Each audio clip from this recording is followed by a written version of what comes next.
So we've had a lot of warm weather here, and so a lot of these plants have done really well lately, especially with the zucchini and the tomatoes have really gone really well. The only thing that has been kind of hurt by all this hot weather, 100 plus degree weather, we even had like 109, 106 degree day. The only thing that didn't do well in those temperatures were really the peas. I had a few tomatoes die because 109 is a little too warm for tomatoes, but the peas, snow peas and sugar snap peas, they really can't tolerate temperatures above 70-ish, 75-ish. And so a lot of them have started kind of dying off. A lot of times if we have cool weather here during a cool summer, the plants can survive and continually grow new pea pods and flowers throughout kind of the summer, but not this year with this week of really, really hot weather.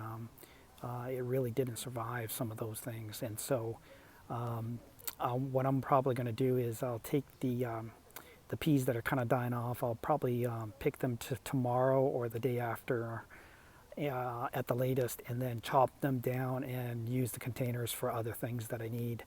I try to kind of set up the rows so each row is a specific type of vegetable. And so that's kind of how I set it up. But let me kind of do a walk through here and give you a kind of a rundown starting from the right to the left.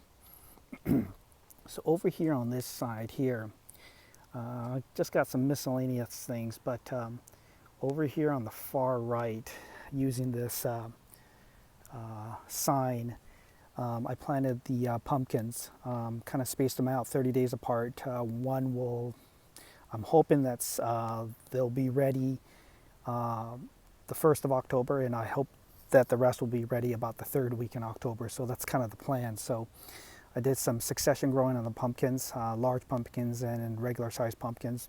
And hopefully through October 1st, October 21st, they'll be available and ready. Now I had some additional tomato plants and I needed a place to put them, so I put them over here in this area. Didn't really put them in really good rows. Part of the problem is it's kind of on a slope, and it was really hard to find level spots for these containers. And so I just kind of had to space them out, but I wasn't able to put them in exactly perfect rows here. As you can see, they're kind of jagged and kind of a little bit off, but that's just the way it is with the kind of the grass and the bumps and the kind of uneven areas of the grass areas. So I went ahead and did the best I can to make sure that the containers don't tip over. But these are additional tomato plants. Then I have the blueberries coming through over there, and then I had this row of corn. One thing nice about this corn right here is you can see that it's already pollinating itself, and the stalks have been showing. And I have the ears of corn growing here. That's an ear of corn right there, and so they're coming in pretty good. The only concern I have is kind of keeping this inside the container, as the roots are kind of being pulled off because first of all they're big, and then they're outgrowing the space. I have a feeling that eventually what might happen is it may grow too large and it may end up cracking and breaking up the styrofoam here. So I'll keep an eye on it. More than anything, I'm going to need to probably stake this. I've been kind of lazy to do it, but it kind of tips over a little bit.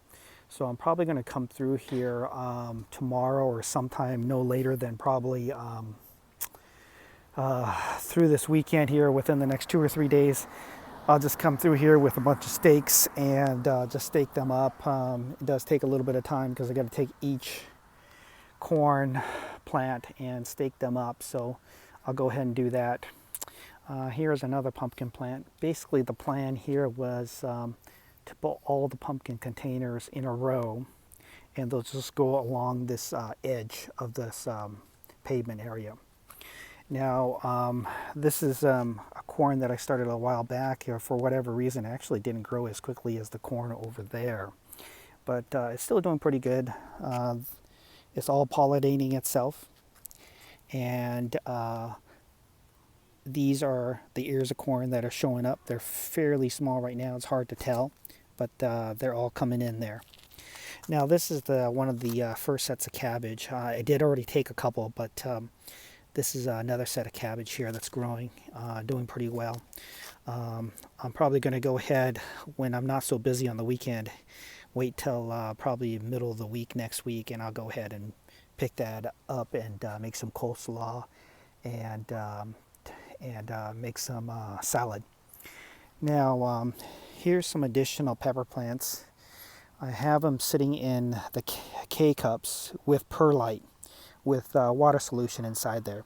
As you can see the size of that, we're already past the 5th set of true leaves, and so it needs to go into its final resting home. So I'm going to chop down those peas and use the containers to get them into the final resting home. Now these 3 containers are just random tomatoes and some pepper plants on this one.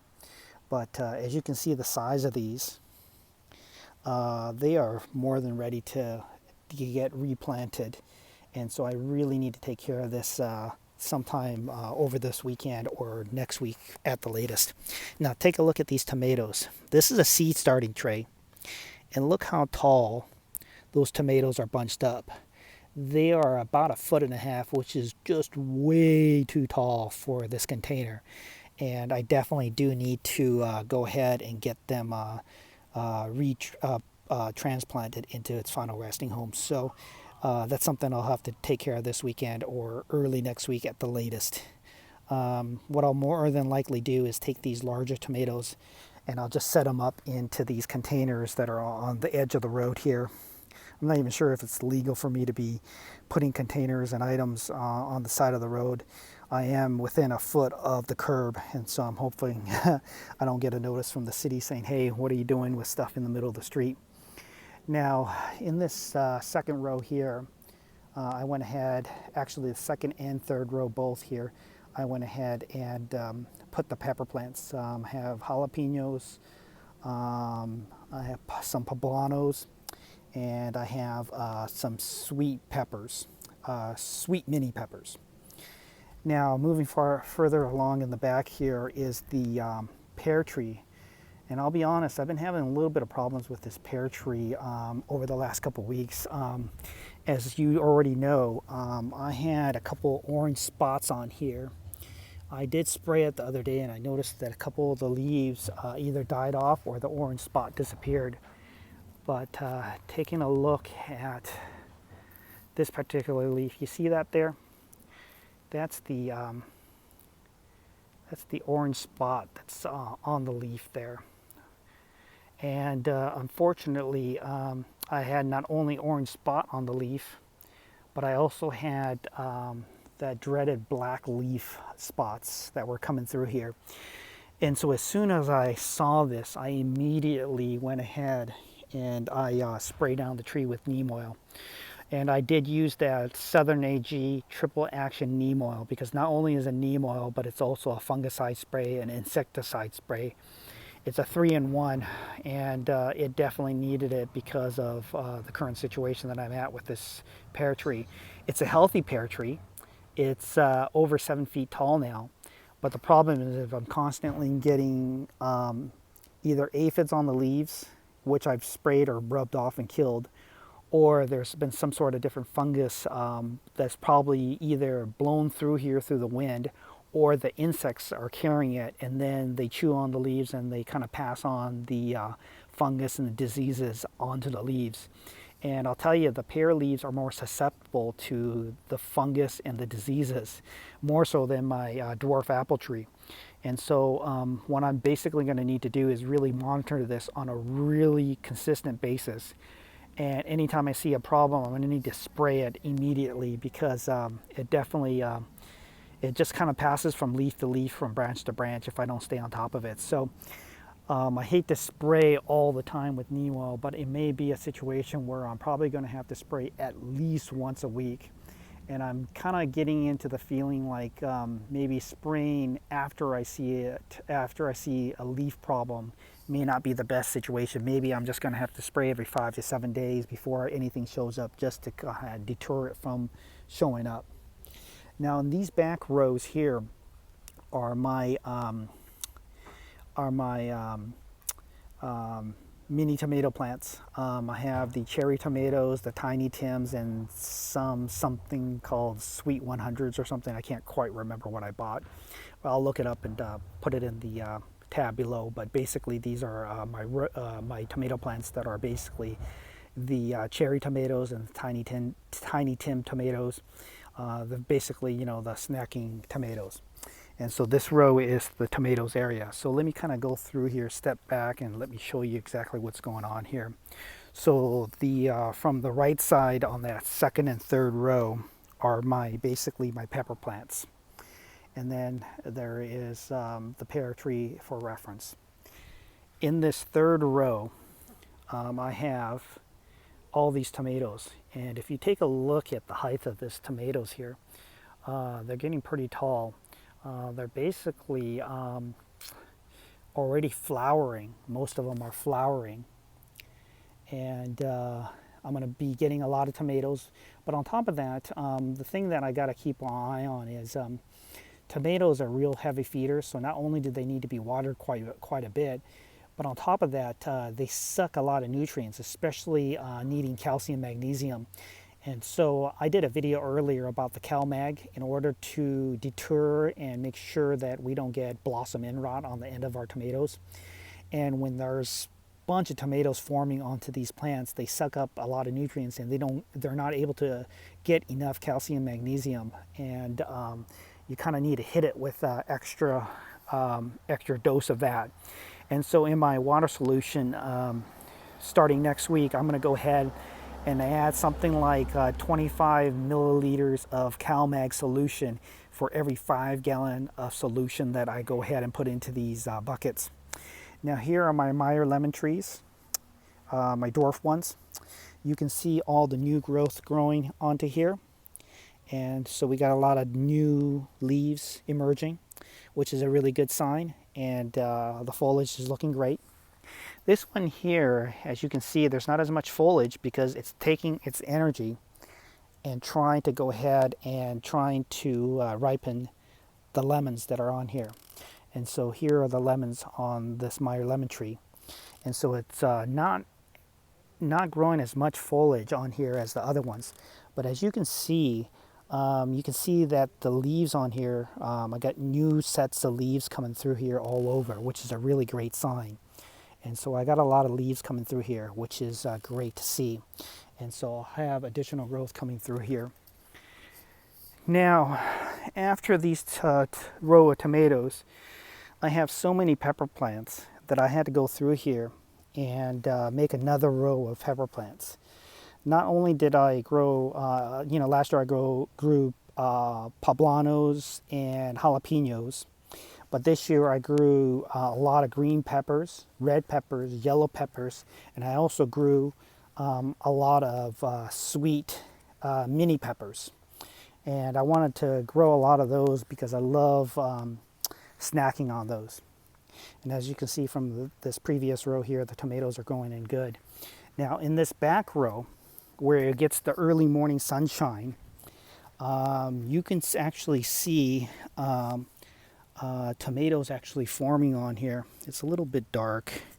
I plucked a couple off because with this hot weather, they ended up kind of dying off.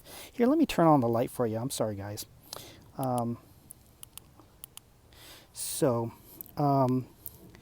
right here you can see these little cherry tomatoes growing in. And so eventually you can see a bunch more back there too, right? And so there's these two tomato plants here in the back have started coming in pretty good. They are full of little baby tomatoes. And what I want to need to do is come through here, like I said before, and I'm going to hit them with extra, basically, in essence, it's basically extra fertilizer for the hydroponics. And I'm going to go ahead and add some more calcium to it. And so that way it'll deter the end rot from occurring, because these are more susceptible to end rot. Now let's go ahead and get out of these two rows. I had the two rows of peppers, the row of tomatoes, a row of another peppers. And then I went ahead and in the next row, I went ahead and planted the zucchini. And so we've had really hot weather. And look how big the zucchini plant has gotten. They literally were less than this size. They were about half of this size before the week started. And we're not all the way through the week already. And look how lush this is. It has more than quadrupled in size. And that's because of all this really, really hot weather. And so it's done really well. And you can see all these new flowers coming in.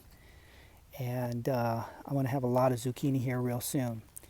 You remember when I did the walkthrough less than 2 weeks ago, I was plucking off the flowers. Well, I was so busy taking care of the garden, staying inside to try to stay cool, doing a variety of other things, also working from home, which is really the main job, and didn't have a lot of time to pinch off the flowers. And all of a sudden came out here and I noticed I had a lot of flowers already here. And so as you can see, here's some zucchini growing, right? And so the flowers were out. And I came out here one time, walked through the garden just to cut through the grass, just to go pick up the mail. And I couldn't believe how many flowers here. I noticed them because there were so many bees looking, going through and pollinating the flowers. But zucchini's coming in pretty good there. And so we'll have plenty of zucchini here within probably a week, because some of these are already about 3 inches long, and I expect to be getting really good weather here over the next 10 days. Not a single rainy day, very few, if any, cloudy days, and we're going to get a lot of sunshine here. And some of these here are more than 3 inches. They really are like 5 inches. And the hotter the weather, the more this will grow. There's been times my zucchinis on a really hot day where it's 88 to 95 degrees, where they go from being about 3 to 5 inches to almost a foot in one single day. And they suck so much water that I usually have to come out here and these containers can hold a little bit more than 5 gallons of water, but I'll have to fill them up at least twice in a single day. That's how much water it's sucking through. And so that's why it's good that I'm working from home. I can come through here and check a couple times a day and make sure that it doesn't has the water it needs. Now to the left of the zucchini is where the cucumbers are.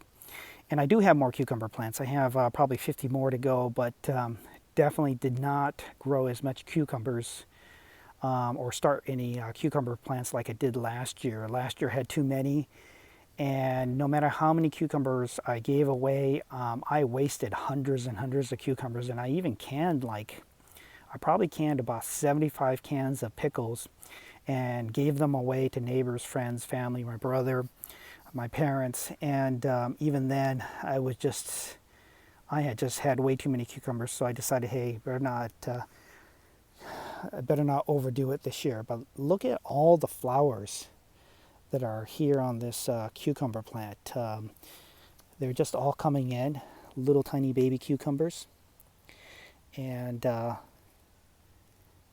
all growing right there. And these take off pretty good. It doesn't take long once they establish, once the pollinators have come through here and they start growing. Damn mosquitoes around here. And then they'll start going really quickly. Now back there are some more tomatoes. I had to put them somewhere. Now here are 2 rows of green beans that I'm doing. Now I went ahead and I planted maybe I want to say I planted about 250 bean plants. Now, majority of the beans that I went ahead and started from seed this year are basically mostly the bush variety. I think it was jade bush beans and the jade bush beans and the other bush beans. I can't remember what they were called. Basically, I wanted to go with the bush bean variety just because the the less I have to bother with staking or dealing with the stake staying in the ground and not falling over, the better it is. And one thing I love about the bush beans and the jade beans are that I can kind of pack them in here. And so what I basically do is, I think this container here is holding about, damn, mosquitoes everywhere. And I think I'm holding about, let's see here, 3, 6, 7, 8 bush bean plants per container. And so they'll be compact in here, which is nice. And I'll be able to just kind of grow them all bunched up together, and because they're bush beans, they'll go ahead and kind of compact growing and support each other. And then here is the snow peas and sugar peas I told you about. That really hot weather really hurt the bean plants, and it's starting to die off. Normally, you know, here in the Pacific Northwest, a lot of times we have just cooler weathers where it stays around 70-ish, which means that these peas can survive for a good part of the summer. Well, that's not the case. We had these 95 to 109 degree days for a full stretch there. And it really went ahead and shut these pea plants down. So I'm going to go ahead and come through here tomorrow, pick off the last of the sugar peas, the snow peas, and snap peas, and I'll go ahead and once I've picked them all off, I'll go ahead and just I'll probably just go ahead and chop them down and use the containers for other things. But here's the rest of the row of jade beans and the bush beans. Now, in this next row to the left, I had to figure out where to put additional tomato plants. I have so many of them. We're talking about close to 300 tomato plants this year. So I went ahead and did a full row of, another full row of tomatoes because they were ready to get into containers, and I just could not wait any longer. They were just too tall for them to be in seed starter trays. So I went ahead and set up another row of tomatoes. And here is another set of rows. And I'm usually putting about 4 tomato plants per container. And 2, 4, 6, 8, 10. So I got about 40 additional tomatoes in this row. Now here is another one of my pumpkin plants right by the curb. And so I'll just kind of grow them up and down this this part of the yard along the parallel to the curb. And it'll be the regular sized pumpkins and then the giant pumpkins. Now here's the rest of the cabbage that I'm growing. The heads are forming pretty good. I plan on picking them early just because I need the space. And so I'll pick as I go just because might as well pick your cabbage when you're ready to eat, right? And so the cabbage is forming in here. And so what I'll do is come through here, not tomorrow, but the day after tomorrow, come through here and just wash it out and make sure that there's no bugs or anything. I've been keeping the nets over it just to protect it, but I'm going to go ahead and come through here, spray them off, do some spraying, light coating with neem oil, and then I'll continually make cabbage and coleslaw and stuffed cabbage with that, just so I can go ahead and start eating it now. Now here's another section of sugar peas, snap peas, snow peas, and this one here is just full of peas in here. And so I'll come through here tomorrow and just pick them off because as you can see, they're getting a little too big. I wasn't so concerned about them getting too big here because I'm just going to chop them off and just call it a day on the sugar peas and snow peas and snap peas. Now here is the dwarf apple tree.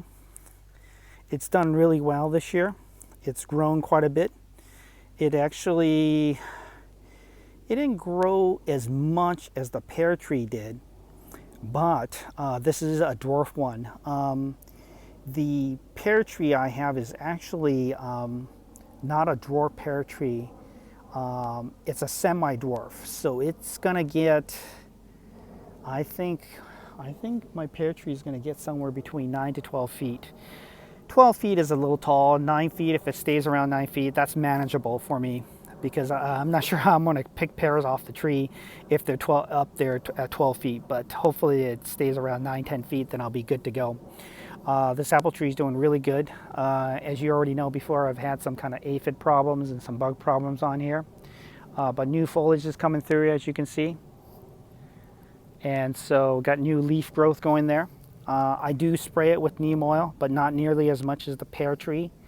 But it's doing really well. And my herb garden's gone a little out of control. Haven't been cooking as much lately because it's been so hot. I've been just ordering out and eating the vegetables raw, and so I haven't really used the herbs for cooking. Here's some additional, got a mosquito. And then here are my herbs right here, doing really amazing. Take a look at this. So this is both the cilantro on the right and the dill on the left, and look how beautiful it looks, coming in really, really nicely. That cilantro is ready to cut. I do use the cut and grow method, so what I'll basically do is I'll cut it down, but not cut more than a third, because you'll halt its growth, or you'll kind of kill it if you cut off more than a third at a time. So I'm going to come through here and chop off a porch. Oh, damn it, I see a grasshopper. Do you see that sucker? See that grasshopper right there? No good, no bueno. I'm gonna go ahead and kill that sucker. Oh, it was gooey. Kill that sucker right away. Don't like grasshoppers at all. So I'll come through here and chop this cilantro down by a third, probably about 25% to be on the safe side, and use it for some pico de gallo. And then the dill, I'm going to go ahead and make some dill sauce. Bought some salmon at Costco. And I also actually, my friend is going fishing, and hopefully he catches some salmon. And I'll go ahead and have some salmon no matter what next week. And like to always have dill sauce available. And I always like to have dill sauce made on a regular weekly basis in the summertime anyway, since it's growing in pretty good. What I'll do is I'll go through here, chop it down a little bit, make the dill sauce, and it's always nice as a sandwich spread. So whether you put it on top of your salmon, you use it as some sort of light dressing, or you use it for spreading onto bread on making a sandwiches, dill sauce is always great. Now in this row here is more zucchini. And yes, you're probably thinking way too many zucchini. You're probably right. I probably have way too much zucchini. So I'll be giving away a lot of zucchini this year. But flowers are forming really good. I just can't get over how quickly these zucchini plants grew over this last week with this 100+ degree weather. With the low temperatures being around 92, the zucchini grew just tremendously. I mean, it has just gone out of control. And so I'm going to go ahead and come through here tomorrow. I'll water first thing in the morning. I like to water early in the morning just because it's a little bit cooler.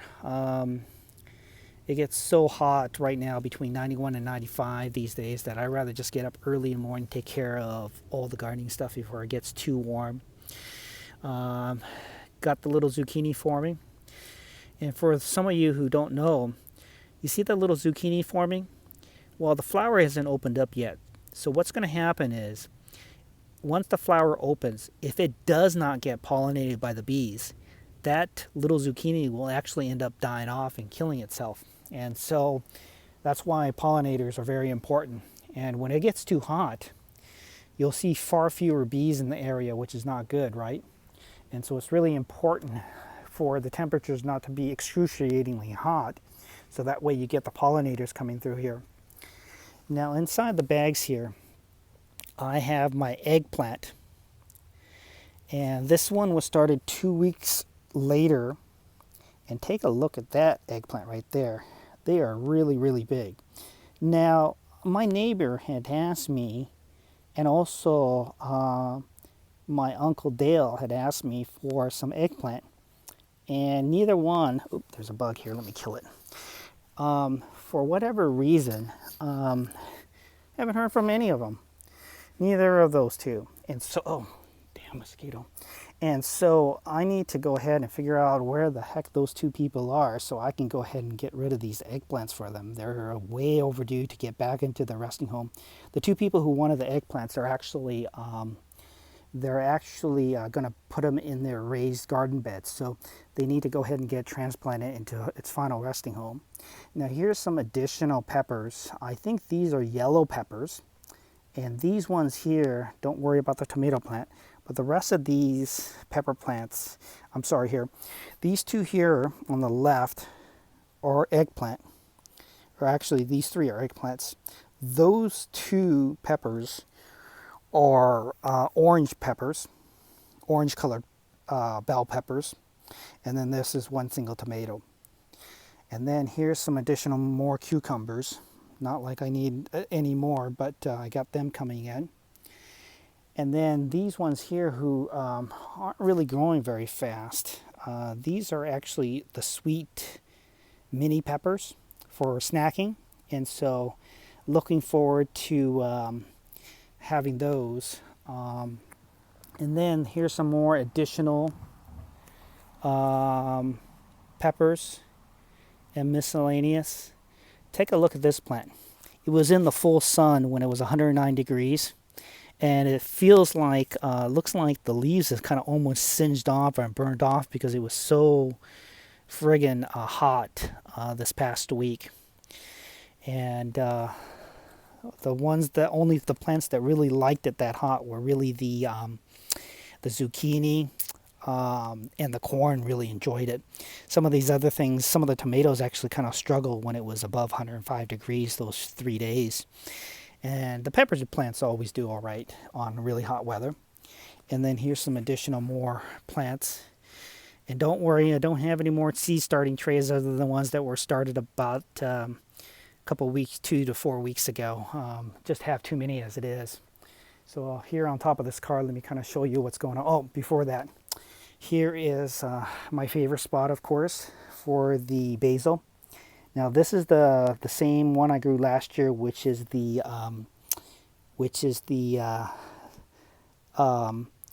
lettuce,